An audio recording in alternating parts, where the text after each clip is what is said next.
kedua ya kita mentairan ya, karena saya sudah minta izin sama Pak Ibu kemarin juga, silakan melihat ya.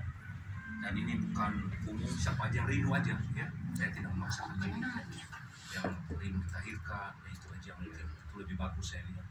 Kalau daripada ya, karena tersita saya sebagai yang kerja juga ya, biasanya besoknya lagi saya nggak kerja lagi, dan 2 hari nggak kerja dan seperti itu, supaya sehari itu saya kasih waktu untuk ya pentairan lah ya. Itu aja, silakan. Shalom. Dan puji nama Tuhan, kita bersyukur bisa ada di tempat ini dan kita telah memuji, menyembah Tuhan. Saya percaya hati kita dipenuhi oleh kuasa Tuhan, Roh Kudus yang membuat hati kita semakin mengasihi Dia. Baik, kita akan belajar firman Tuhan dari kitab Alkitab kita, Amsal pasal yang keempat, 1 ayat saja. Amsal yang keempat ayat 23. Ya, mungkin kita semua sudah mengenal ya ayat ini, sudah tahu ayat ini, tetapi mari kita mau mengingat kembali supaya kita lebih sungguh-sungguh lagi ibadah mengasihi Tuhan. Iya. Enggak, orang baru masih di kampung.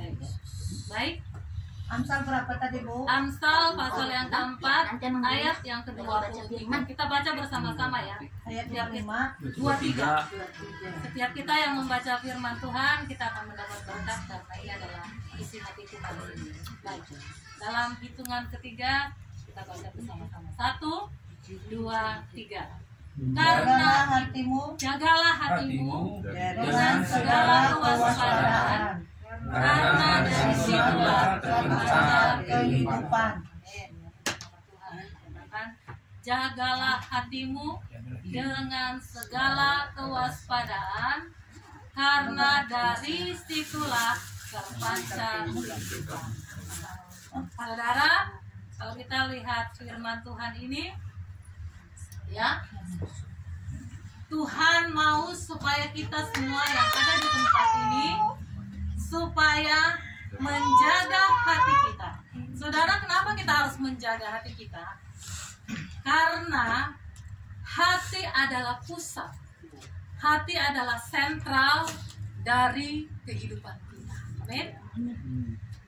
Jadi segala sesuatu yang kita lakukan, segala sesuatu yang kita kerjakan, segala sesuatu yang kita buat, itu semua berasal dari hati. Ya.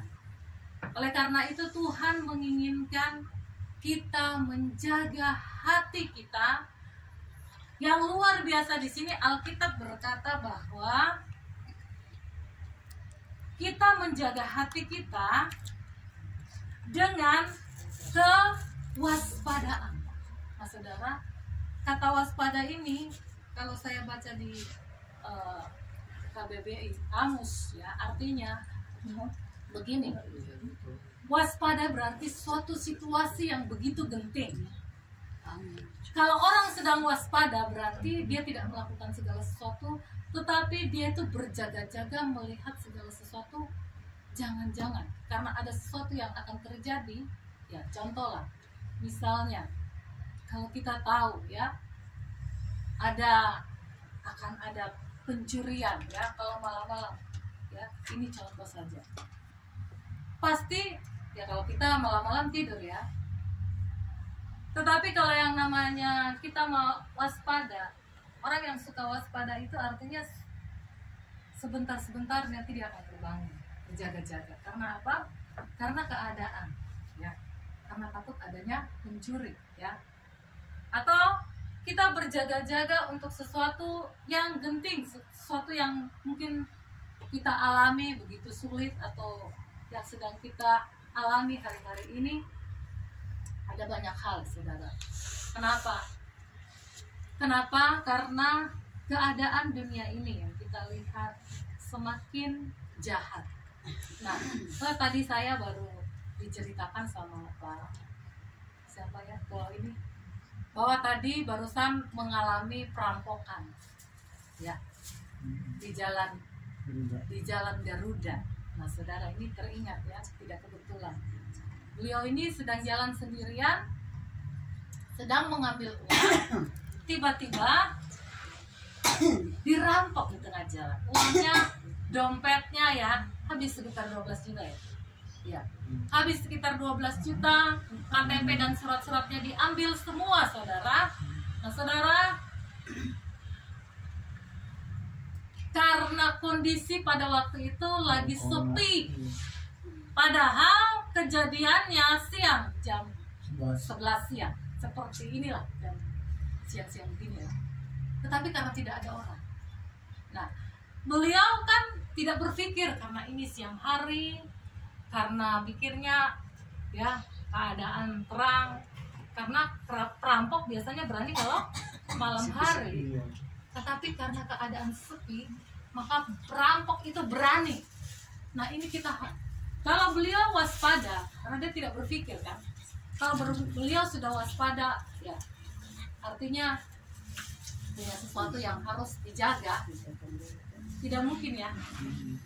Dan saya katakan, Pak, lain kali kalau nanti mau ambil uang, saya berkata demikian ya, kalau nanti mau ambil uang jangan saat sepi ya, kalau boleh di situ ada orang ya, supaya ada yang menjaga, melihat ya. Jadi orang itu kalau ada banyak orang, bisa orang waspada sehingga mereka bisa membantu kita ya.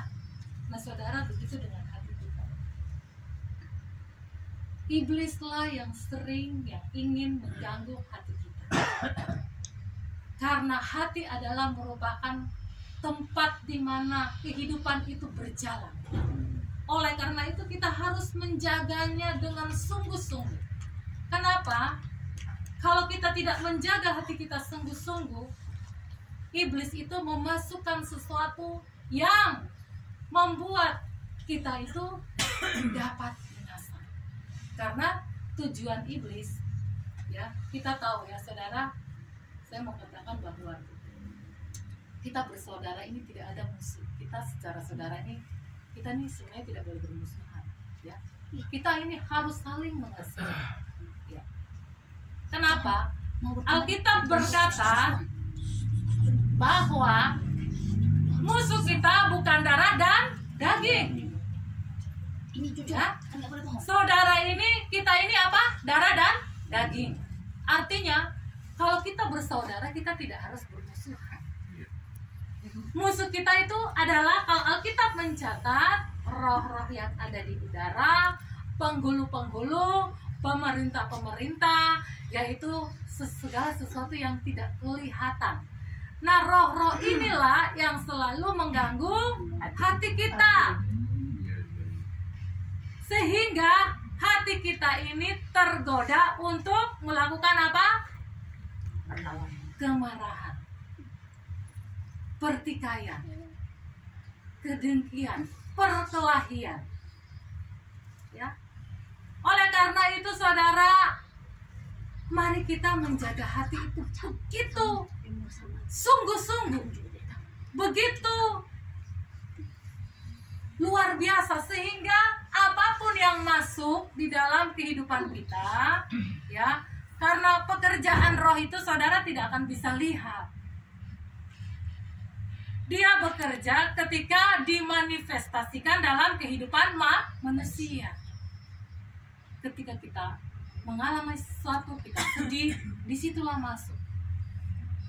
Ketika kita mengalami sesuatu karena kita tidak mendapatkan apa yang kita inginkan, disitulah masuk kuasa menggoda, membawa hati kita supaya hati kita itu tercemar. Saudara, kalau hati kita sudah tercemar, apapun yang kita lakukan akan pahit. Karena apa? Kalau kita sudah pahit, segala sesuatu itu akan mengganggu mental kita, mengganggu kesehatan kita. Saudara, di sini kita bukan mau mengecilkan saudara kita ya. Ini adalah salah satu kasus di mana beliau ini diganggu kejiwaannya. Karena apa? Hatinya sudah terluka. Lukanya sudah terlalu dalam. pahitnya sudah terlalu dalam, dia sudah tidak bisa mengatasi stres yang ada di dalam. Terlalu dalam, dipendam sendiri. Akhirnya itulah yang membuat mentalnya mulai tidak stabil, terganggu jiwanya. Ini jiwa, ya, ini jiwa. Karena apa? Karena sudah terlalu ditekan oleh persoalan, masalah, dan tidak ada tersalurkan. Kalau kita yang ada di sini, kenapa kita bisa kuat? Karena kita tersalurkan kepada Tuhan.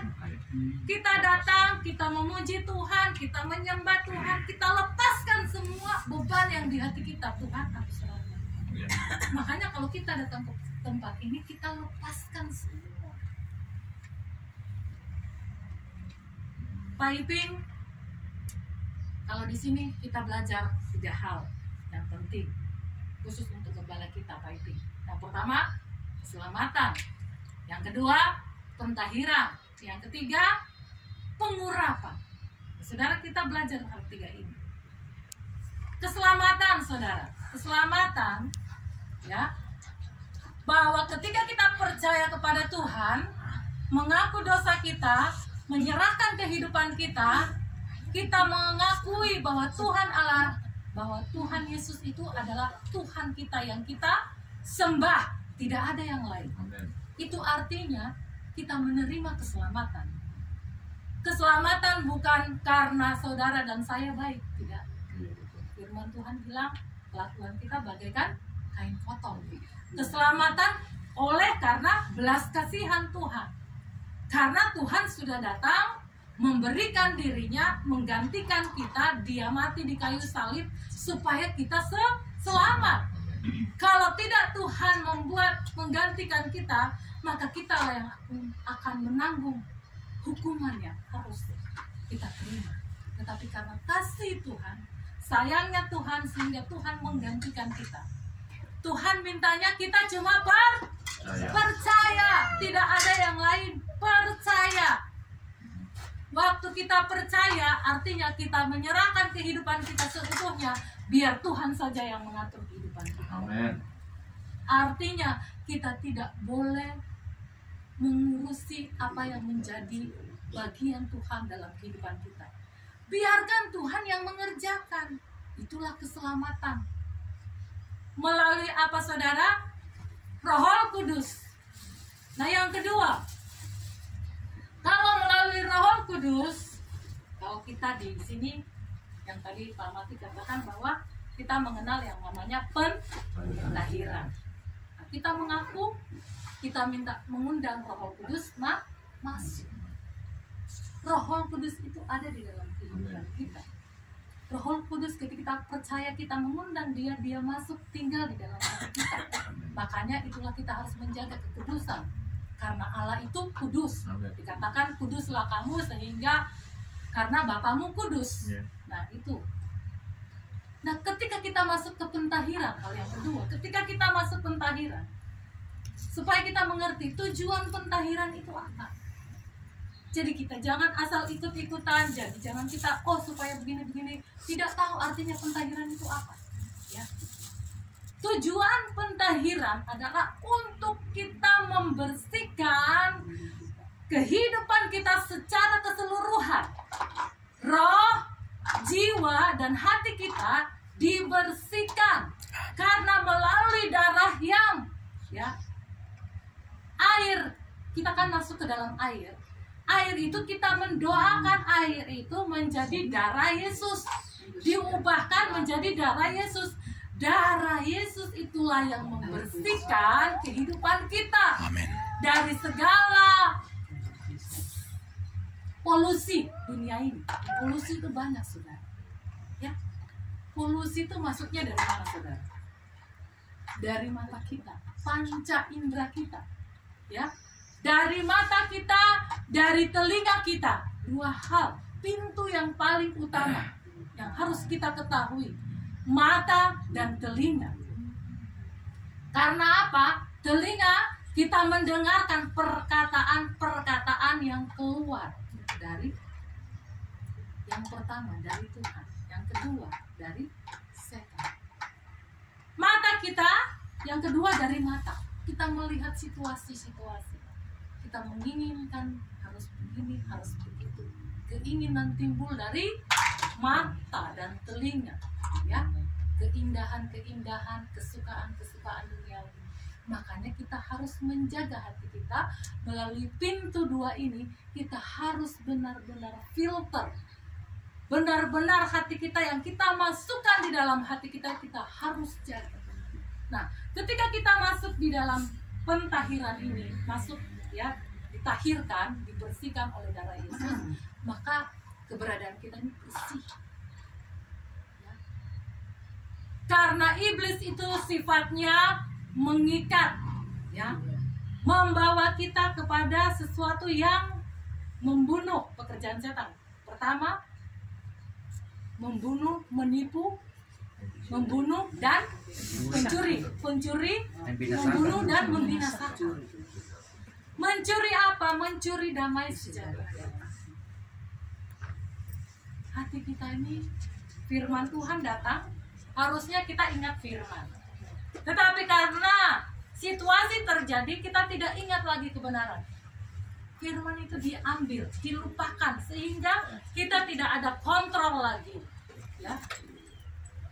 Yang kedua, bahwa Tuhan menginginkan supaya kita itu terjaga. Apa yang masuk di telinga kita, ya. Misalnya ada orang mengata-ngatai kita, kata-kata sia-sia, kata-kata yang membuat saudara terluka. Ya, saudara tahu kata-kata yang sia-sia kan? Yang menjas orang, yang menghakimi orang. Oh, dia itu begini-begini, dia itu begitu-begitu. Saudara, itu kita harus saring. Walaupun kita tidak dengar, kita saring di dalam hati kita, jangan taruh di hati kita. Tetapi kita dengarkan apa yang dikatakan oleh firman. Firman Tuhan berkata bahwa ingatlah yang baik, ingatlah yang manis, ingatlah yang mulia. Itulah yang kita pikirkan. Yang kita lihat situasi yang mengerikan atau yang menakutkan, jangan bawa taruh di hati saudara. Tapi ingatlah janji-janji Tuhan. Bahwa Tuhan memberikan kita pengharapan, bahwa Tuhan menyertai kita, bahwa Tuhan memberkati kita. Kalau ada orang berkata kita tidak baik, kita jelek, tolak semua dalam hati. Artinya kita memfilter hati kita supaya kita tidak maju. Kita merenungkan kenapa nasibku susah, kenapa nasibku sulit, kalau aku lakukan segala sesuatu gagal. Saudara, itu datangnya dari setan. Itu mengasihani diri sendiri. Waktu kita datang kepada firman Tuhan, kita percaya. Waktu kita pegang firman Tuhan, kita ucapkan, Tuhan, terima kasih. Kata firman, Engkau berkati aku. Kata firman, Engkau buat aku itu mulia. Kata firman, Engkau buat aku itu berharga. Kata firman, aku itu adalah sesuatu yang bermanfaat. Aku itu menjadi berkat. Kata firman, aku itu akan berbuah. Kata firman adalah kata Tuhan terhadap diri kita. Itulah yang kita pegang. Makanya kalau ada sesuatu, kita jangan dengarkan kalau tidak membangun diri kita. Selama ini kan kita langsung, hati kita langsung sedih, hati kita langsung down. Tapi Tuhan mau kita bersuka cita. Karena kita sudah dibersihkan, karena kita sudah ditahirkan, maka disitulah kita harus menjaga. Jangan lagi kita masuk ke dalamnya. Jangan lagi kita terbawa arus di dalam hati kita. Wah, saya sekarang miskin, saya tidak diurapi, saya tidak bisa jadi berkat. Saudara, itu kata-kata setan. Saya sakit. Kalau kita mengalaminya itu, kita katakan, aku sehat, aku sembuh, aku percaya percaya kata firman Tuhan, baitku adalah tubuh Kristus di mana Tuhan tinggal. Tuhan tinggal di dalam kita. Tuhan berkuasa di dalam kita. Tuhan beracara di dalam kehidupan kita. Apapun yang kita kerjakan, Tuhan buat berhasil. Amin. Karena itu kata firman. Itu bukan kata kita, itu kata firman. Nah, kita masuk ke dalam pengurapan. Nah, saudara, percayalah, dengan kekuatan saudara untuk mengatasi hati kita yang sakit, karena kita ini daging, benar? Mampu tidak kita menghadapi, menguasai, ya, menekan atau mengeluarkan setiap apa yang iblis, ya, itu panah-panah iblis yang datang menghantam diri kita, hati kita setiap hari. Tidak mampu. Kenapa? Karena kita tidak punya apa-apa. Kehendak Tuhan itu apa, saudara? Kehendak Tuhan itu adalah kita melakukan kebenaran dan kebaikan. Saudara, baik belum tentu benar, tetapi kebenaran pasti akan baik. Karena itu adalah firman. Ya. Jangan kita menginginkan kita baik di depan orang supaya orang menghargai kita. Itu motivasi kita. Ya. Tetapi kalau tidak Tuhan berkenan, tidak akan kita bertahan. Karena kita akan bertahan cuma sebentar saja. Nanti kita akan jatuh terus. Kita akan jatuh. Tapi kita kalau menaruh hati kita, Tuhan menyertai dengan pengurapan. Apapun yang datang dalam kehidupan kita, kita akan tetap stabil. Kita akan tetap tenang. Kita akan tetap bersukacita. Dan kita akan melihat pintu-pintu yang Tuhan akan bukakan dalam kehidupan kita. Sehingga kita melihat berkat.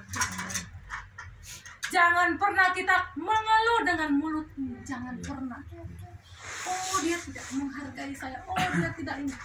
Saudara, kita tidak dihargai ataupun dihargai itu tidak penting bagi pribadi kalau kita sudah di dalam Tuhan. Apapun yang orang lain akan buat di dalam kehidupan kita, kalau kita hatinya benar, kita tidak dihargai atau dihargai, kita tetap memuliakan Tuhan. Kita tetap mengasihi saudara kita. Karena bukan itu ukurannya, saudara. Karena kita berpatokan kepada sentralnya kembali kepada Tuhan. Kenapa kita banyak kecewa? Kenapa kita banyak sakit hati? Karena hati kita bawa terus masuk. Kita bawa sampah-sampah. Kita dengar sesuatu yang di luar yang membuat hati kita tertekan, yang membuat kita terluka. Akhirnya, saudara, penyakitlah yang akan datang. Amin. Jangan kita mau, saudara, kita belajar untuk menyerahkan seluruhnya ke tangan Tuhan. Tuhanlah yang membela kita. Kalau ada pengurapan, karena kita datang ke tempat ini, kita sedang menyatu dengan Tuhan. Kita sedang. Jadi kalau kita di dalam Tuhan, kita dapat menundukkan kuasa setan. Amin. Tidak ada yang dapat menyentuh kita kalau kita bersama kuasa Tuhan. Amin. Karena di atas kuasa Tuhan tidak ada lagi kuasa yang lebih dari Dia. Amen. Jadi kita tidak perlu takut. Amin. Mari kita jalani kehidupan kita bersama dengan Tuhan. Amin. Dengan apa? Menjaga hati. Supaya kita hidup. Jangan sampai Tuhan datang. Tuhan lihat hati kita tidak berkenan. Sehingga kita tidak bisa bersama. Benar, kita sudah percaya. Tetapi karena kehidupan kita bertentangan dengan hati Tuhan, dengan kehendak Tuhan, maka keselamatan itu bisa hilang, saudara. Jangan sampai waktu-waktu ini iblis curi dengan segala situasi dan keadaan. Ingat, melalui pentahiran yang kita lakukan, setiap waktu kita dibersihkan. Jadi datang itu biar Tuhan polusi-polusi kita bersihkan. Ya. Bukan, tetapi iman kita, ya. bukan karena apa yang kita buat, tapi iman.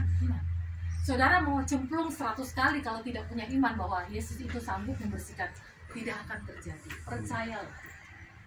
Tapi kalau dengan iman saudara datang dibersihkan, saudara terus dikuduskan, terus dikuduskan. Itulah Tuhan membersihkan. Dan ingat, isi hati kita dengan firman. Itulah yang menjaga kehidupan kita dari segala pengungsi. Jadi kita bisa menangkal semua yang datang. Karena setiap kejahatan, ya, iblis datang dengan perkataan-perkataan, itu akan kita tangkal dengan firman. Hei, kamu sudah begini, intimidasi setan. Kamu melakukan begini. Tidak, dalam nama Tuhan Yesus, Tuhan melayakan saya, Tuhan membersihkan saya sudah minta ampun, dan saya saat ini dibenarkan. Apapun doa kita tidak terhalang. Berkat-berkat itu akan mengalir dalam kehidupan kita.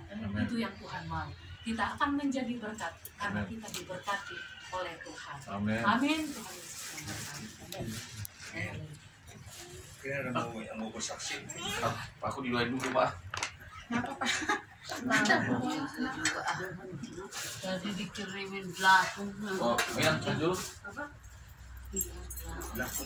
Iya, belakang. Semoga nanti kali kosong. Sama juga dari kamar. Geser aja belakang. Geser. Isi kejedut. Satu dulu tuh mana? Ada yang bantu. Sok siapa yang tergerak bantu di belakang? Pak Leo. Di belakang Pak. Pak Leo. Kenapa kedinginan? Panas. Bantu di belakang. Saya Yang di belakang si siapa yang tergerak? Yang di belakang. Sok siapa yang tergerak ibu? Pak Leo di belakang. ini. Mari kita tumpang doa. Tuhan tobat. Yang membebaskan mereka dari segala tergesa.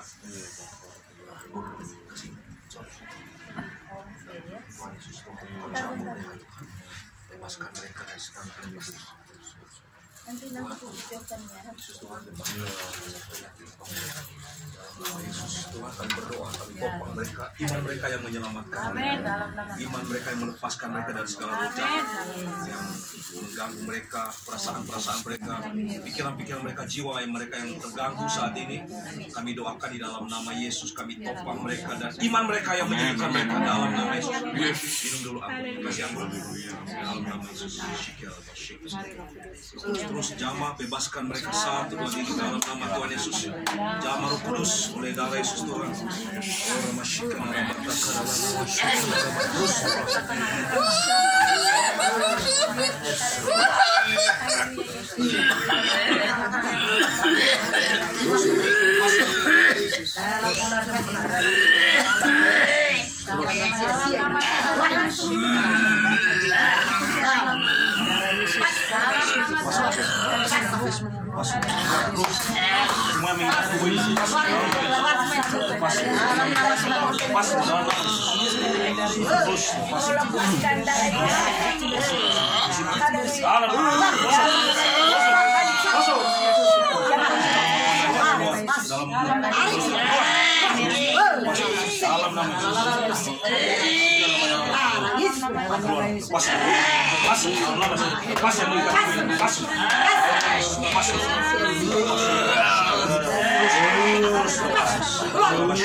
Tutup semua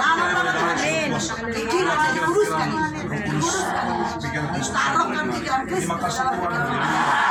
Amin. Hingga apa yang dipikirkan bukan perkara di bumi tapi perkara surga. Dalam nama Yesus lepas semuanya. Lepas semuanya. Dalam nama Tuhan Yesus. Dalam sikap. Keluar semua. Aku udah kasihan cap orang itu. Aku udah berapa kali capek. Kasihan. Diubah ini. Diubah paradigmanya ini. Menjadi paradigma yang baru. Cara pandang yang baru. Dalam nama Tuhan Yesus. Dalam nama dalam nama Yesus. Ayo ikuti doa dulu. Siapa namanya? Winci semuanya ini doa pendeta. Ayo, doa dulu ya. Doain dulu ya. Jaga ya. Ke situ pikirannya lagi ke sini lebih baik. Ya. Tuhan Yesus. Nganggur ya. Yang ada itu harus kita cabut sampai akar-akarnya. Semua stres dari Yesus. Cabut.